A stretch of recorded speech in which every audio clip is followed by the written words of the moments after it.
વાહન ચાલકો સાવધાન. સુરતની સરકારી કચેરીમાં હેલ્મેટ વગર જનારાને 500 થી 1000નો દંડ. અકસ્માતમાં સતત વધારો થઈ રહ્યો છે ત્યારે હેલ્મેટ વગર જનારા વાહન ચાલકોના મોત થઈ રહ્યા છે, જેથી ફરજિયાત હેલ્મેટ માટે અભિયાન ચલાવવામાં આવી રહ્યું છે.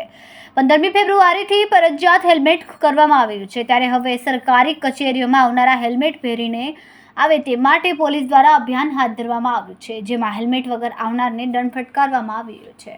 રાજ્યના ડીજીપીના આદેશ બાદ સુરત ટ્રાફિક પોલીસની હેલ્મેટ નહીં પહેરનાર વિરુદ્ધમાં કાર્યવાહી કરવામાં આવી રહી છે. સરકારી કચેરીમાં હેલ્મેટ વગર આવનાર વાહન ચાલકોને દંડ ફટકારવામાં આવ્યા.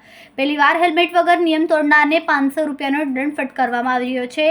બીજી વાર 1000નો દંડ ફટકારવામાં આવી રહ્યો છે. હેલ્મેટ પહેરીને આવનારને ગુલાબનું ફૂલ આપીને સ્વાગત કરવામાં આવ્યું છે.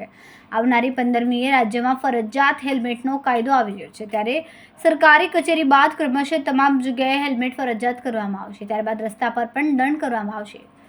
જી સર, ગુજરાત રાજ્યના ડીજીપી શ્રી તરફથી ખાસ પરિપત્ર બહાર પાડવામાં આવ્યો હતો. એમાં ખાસ સૂચના આપવામાં આવેલી કે તમામ સરકારી કર્મચારી તથા અધિકારી હેલ્મેટ ચોક્કસ પહેરશે તથા ટ્રાફિક નિયમોનું પાલન કરશે. જેના અનુસંધાને સુરત શહેરમાં હાલ કલેક્ટર ઓફિસ ખાતે પોલીસની ટીમ સાથે વાહન ચેકિંગ તથા તેમના હેલ્મેટ પહેરે છે કે નહીં એ બાબતનું ચેકિંગ ચાલી રહ્યું છે. જે હેલ્મેટ પહેરે છે તેમને અમે પુષ્પગુચ્છ આપી એને પ્રોત્સાહિત કરીએ છીએ. જે નથી પહેરીને આવતા તેને ઈ-મેમો આપી અને દંડ વસૂલી રહ્યા છે.